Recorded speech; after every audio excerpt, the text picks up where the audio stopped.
Dhaka Mymensingh highway ফুলে ফুলে সেজেছে, পথ জুড়ে বসন্তের রঙিন ছোঁয়া।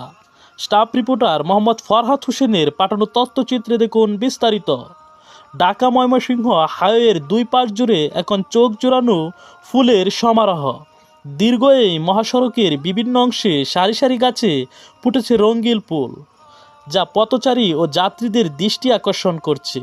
ব্যস্ত সড়কটি যেন নতুন রূপে সেজে উঠেছে প্রকৃতির সাজে। বিশেষ করে গাজীপুর ও আশপাশের এলাকায় সড়কের দুধারে ফুটে থাকা ফুল গাড়ি চালক ও যাত্রীদের মনে এনে দিচ্ছে স্বস্তি। প্রতিদিন হাজারো যানবাহন চলাচল করলেও এই ফুলেল পরিবেশ সড়কটিকে করে তুলেছে আরও প্রাণবন্ত ও নান্দনিক। স্থানীয়রা জানান, সড়কের সৌন্দর্য বর্ধনে রোপণ করা গাছগুলো এখন পূর্ণ পুষ্পপুটিত হওয়ায় পুরো এলাকা জুড়ে তৈরি হয়েছে মনোরম দৃশ্য। অনেকে চলন্ত গাড়ি থেকে ছবি তুলেছেন, আবার কেউ কেউ নির্দিষ্ট স্থানে থেমে মুহূর্তগুলো ক্যামেরাবন্দি করছেন। বিশেষজ্ঞদের মতে সড়কের দুই পাশে সবুজ ছায়ায়ন ও ফুলের গাছ রোপণ পরিবেশের ভারসাম্য রক্ষায় গুরুত্বপূর্ণ ভূমিকা রাখে।